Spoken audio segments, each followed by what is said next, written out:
Coastal रोडचा मधला पूल जो आहे, जो सीलिंगला जोडला जातो, त्याचा दुसरा टप्पा जो आहे तो आज खुला करण्यात आलेला आहे। मुख्यमंत्री देवेंद्र फडणवीस आणि त्याचप्रमाणे उपमुख्यमंत्री एकनाथ शिंदे यांच्या हस्ते हा खुला करण्यात आलेला आहे। आणि आता या पुलावरून विंटेज कारच्या माध्यमातून प्रवास जे आहे ते मुख्यमंत्री करताना आपल्याला पाहायला मिळत आहेत। स्वतः मुख्यमंत्री या पुलाचा अनुभव जो आहे तो घेत आहेत।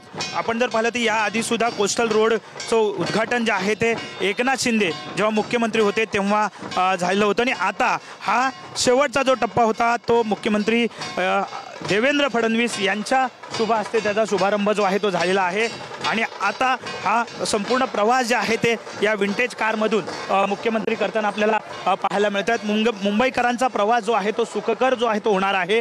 आणि साहजिकच आपण जर पाहिलं तर या विंटेज कारचं स्वारत ड्रायव्हिंग सीटवरती जे आहे ते मुख्यमंत्री बसले आहेत। त्याच्या पाठीमागे जर आपण झालं तर आशिष शेलार आहेत आणि बाजूला उपमुख्यमंत्री एकनाथ शिंदे हे स्वतः बसले आपल्याला पाहायला मिळतात। त्यामुळे साहजिकच आहे सागरी मार्ग जो आहे हा कोस्टल रोड जो आहे तो मुंबईकरांसाठी सुखद प्रवास जे आहे ते पुढील काळात होणार आहे। आणि मुंबईकरांच्या वेळेची बचत जी आहे ती या सागरी मार्गातून होणार असल्याचं पाहायला मिळतं आहे। आणि त्यामुळे एक चांगला असा हा मार्ग जो आहे तो मुंबईकरांसाठी खुला झालेला आपल्याला पाहायला मिळतोय। कॅमेरामॅन अजय सोबत विनायक डावरू, TVN मराठी, मुंबई।